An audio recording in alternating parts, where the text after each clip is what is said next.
आज आपण पाहणार आहोत पंचशिलामधले चौथे शील मुसावादा वेरमणी शिकापदम समाधियामी. याचा अर्थ असा होतो की मी खोटे बोलणार नाही. खोटे बोलणारा व्यक्ती सुरुवातीला स्वतःची खूपच वाहवा करून घेत असतो. लोक त्याची वाहवा पण करतात. तो स्वतःला पण फसवून घेत असतो आणि दुसऱ्याला पण फसवत राहतो. त्या खोट्या माणसासोबत जास्त लोक राहतात, म्हणजेच खोट्याचे सैन्य जास्त असते. मग तो खोटा माणूस आपले सैन्य घेऊन मिरवत असतो. त्या खोट्या माणसाचा थोडाच काळ आवाज असतो. तो असा समजतो की माझ्यासारखा दुसरा कोणीही पुरुष नाही. मी ज्या क्षेत्रात काम करतो त्या क्षेत्राचा मी राजाच आहे. हे माझ्यासोबत असणारे सैन्य आणि हा माझा कारभार, इथे फक्त मीच श्रेष्ठ आहे असा आपल्या मनाला म्हणून तो मिरवत असतो. खोटे कितीही मिरवणारे असेल तरी त्याचा काळ लगेच संपणारा असतो. खोटे स्वतःला किती सिद्ध करीत असेल तरी ते खोटे आहे ते खऱ्याला दाबू शकत नाही. तो खोटा व्यक्ती स्वतःच्या नजरात अपमानित होत असतो. त्याचे खोटे लक्षात आल्यावर त्याच्यावर कोणी विश्वास ठेवत नाही. त्याचा कोणीही आदर करत नाही. त्याचे अस्तित्व लगेच संपून जाणारे असते. या खोट्यामुळे सारे नुकसानच नुकसान होत असते.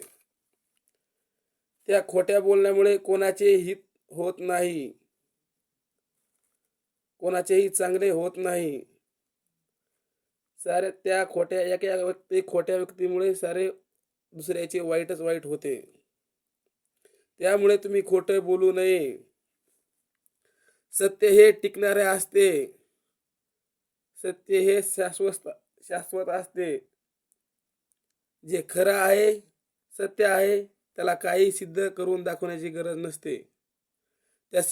त्या सत्याला सिद्ध करून दाखवण्याची कोणामध्येही सामर्थ्य नाही.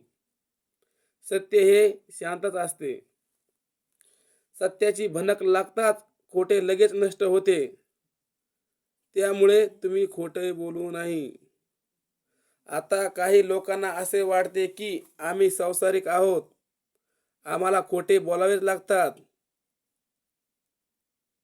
तर तुम्ही खरे बोलूनच व्यवहार करा. कोणाला खोटे बोलू नका. कोणाला फसवू नका. कारण कोणाला फसवून कोणी वरती येत नसते. तुम्ही खरंच बोला आणि व्यवहारात पैसे मागून घ्या. एखाद्या वेळेस तुमच्याकडून खोटे बोलण्यात आले असेल तर तुम्ही तुमच्या मित्राशी किंवा घरच्याशी लगेच सांगून टाका. कारण त्या खोट्या बोलण्यामुळे तुमचे नुकसान होणार नाही आणि खरे काय आहे हे लगेच लक्षात येईल. खरे समोर आल्यावर तुमचे सारे जण आदरच करतील. खरं बोलण्यामुळे माणसाचा आदर वाढत असतो. तसेच त्या खऱ्या बोलणाऱ्या व्यक्तीला व्यवहारामध्ये कधीही अडचण येत नाही. त्या व्यक्तीवर कोणीही विश्वास ठेवतो. त्या खऱ्या बोलणाऱ्या व्यक्तीचे कुठेही फायदाच होत असतो. त्याचे कुठेही नुकसान होत नाही. खऱ्या बोलण्यामुळे त्या व्यक्तीचा लाभच होत असतो. म्हणून तुम्ही खोटे बोलू नये. मी जे काही सांगितले आहे हे ऐकल्याच्या नंतर तुमचे शील पक्के होईल असे मला वाटते.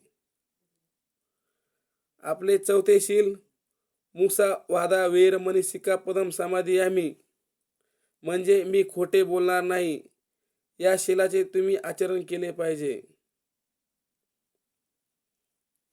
व या शीलाचे तुम्ही आचरण करावे.